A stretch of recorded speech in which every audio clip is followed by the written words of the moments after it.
Students, आज हम discuss करने वाले हैं class 10th chapter 1 chemical reaction and equation का एक topic types of chemical reactions. So this is the types.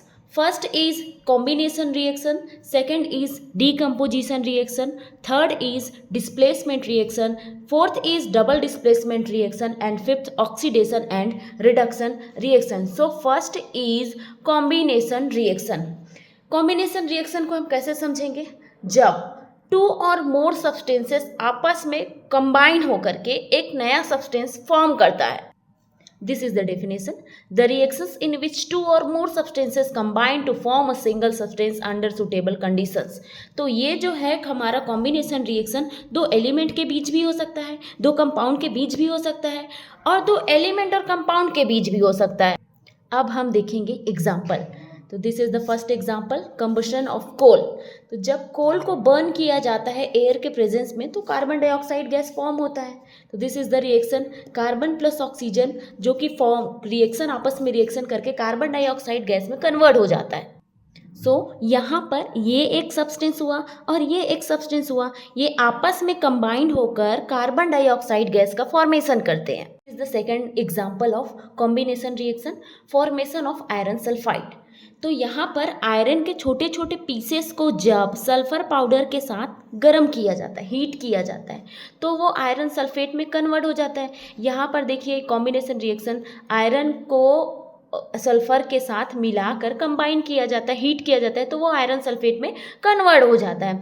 Third example is combination between ammonia and hydrogen chloride gas. तो यहाँ पर हमने अमोनिया लिया और उसको हाइड्रोक्लोरिक गैस के साथ जब कंबाइन करके रिएक्शन कराया जाता है तो वो अमोनियम क्लोराइड सॉल्यूशन में जो है सॉलिड में कन्वर्ट हो जाता है. Is the second type of reaction, decomposition reaction. तो जैसे हमने पहले रिएक्शन में पढ़ा था कॉम्बिनेशन रिएक्शन कि टू और मोर सब्सटेंसेस जब स्प्लिट होता है या फिर रिएक्शन करता है तो कंबाइन होकर एक नया रिएक्शन का फॉर्मेशन करता है, नया सब्सटेंस का फॉर्मेशन करता है. वैसे ही डीकम्पोजिशन रिएक्शन में जस्ट अपोजिट होगा.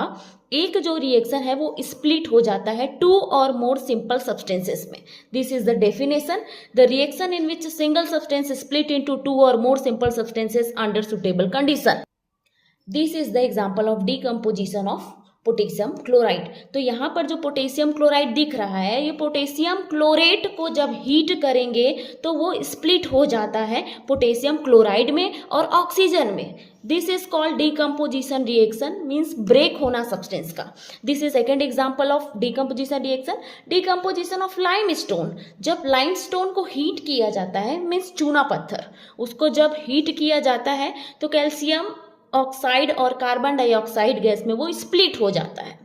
This is the third example, decomposition of hydrogen peroxide. Hydrogen peroxide को जब सनलाइट दिया जाता है तो सनलाइट के प्रेजेंस में वो ब्रेक हो जाता है H2O में और ऑक्सीजन गैस में. This is called decomposition of reaction. Digestion of food is also are the example of decomposition of reactions. जैसे हम खाना खाते हैं तो वो कार्बोहाइड्रेट्स, फैट्स या फिर प्रोटीन्स में कन्वर्ट हो जाता है. तो कहीं ना कहीं हमारे बॉडी पार्ट्स में जाकर वो ब्रेक हो रहा है. तो ब्रेक होने की वजह से it is called decomposition reactions. The carbohydrates, fats, proteins, etc. are the major constituents of our food. They decompose to form a number of simpler substances which further react, releasing large amount of energy. It keeps our body working. Reaction है displacement reaction. Displacement word का ही मतलब हमको पता है कि एक जगह से दूसरे जगह चले जाना या रिप्लेस हो जाना. The chemical reaction in which the element takes the position or place of another element present in a compound. यहाँ पर हम एक एग्जाम्पल ले लेते हैं डिस्प्लेसमेंट को समझने के लिए. डिस्प्लेसमेंट, जैसे हम कॉपर लेते हैं, कॉपर को जब आयरन सल्फेट सॉल्यूशन में डुबाया जाता है तो दोनों के बीच जब रिएक्शन होता है तो कॉपर सल्फेट बन जाता है और ये आयरन जो है अलग हो जाता है, आयरन जो है कन्वर्ट हो जाता है. तो यहाँ पर आप देख सकते हैं जो सल्फेट है वो कॉपर के प्लेस पर, सल्फेट जो है कॉपर के साथ डिस्प्लेस हो गया. तो डिस्प्लेस होने की वजह से it is called displacement reaction. Second example is iron जो है लेड नाइट्रेट के साथ, जब आयरन को लेड नाइट्रेट सॉल्यूशन के साथ रिएक्शन करवाया जाता है तो नाइट्रेट जो है आयरन के साथ मिल जाता है और लेड अलग हो जाता है. तो यहाँ पर भी आपको डिस्प्लेसमेंट दिखाई दे रहा होगा. उसके बाद लेड प्लस कॉपर क्लोराइड का जब रिएक्शन करवाया जाता है तो लेड क्लोराइड प्लस कॉपर में कन्वर्ट हो गया। यहाँ पर क्लोरीन का डिस्प्लेसमेंट दिखाई दे रहा है, एक बार कॉपर के साथ था फिर वो डिस्प्लेस होकर लेड के साथ डिस्प्लेस हो गया। फोर्थ एग्जांपल जो है, कॉपर को जब सिल्वर नाइट्रेट के साथ रिएक्शन करवाया जाता है तो कॉपर नाइट्रेट में कन्वर्ट हो जाता है और सिल्वर अलग हो गया। तो ये जो है डिस्प्लेसमेंट, एक जगह से दूसरे जगह डिस्प्लेस होकर यहाँ पर हमारा एलिमेंट जो है फॉर्म हो रहा है। It is called displacement reaction. Reaction is double displacement reaction. जैसे हमने डिस्प्लेसमेंट रिएक्शन में पढ़ा था कि जब एक जगह से कोई रिएक्शन डिस्प्लेस होकर दूसरी जगह पर चले जाता है तो एक बार डिस्प्लेसमेंट होने से डिस्प्लेसमेंट रिएक्शन बोला जाता था।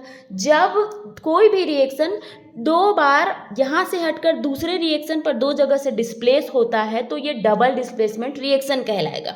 The chemical reaction in which one compound each of both the reacting molecules get exchange to form the product, this means that double displacement has taken place.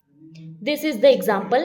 On mixing an aqueous solution of silver nitrate with that of sodium chloride, a curdy white precipitate of silver chloride is formed.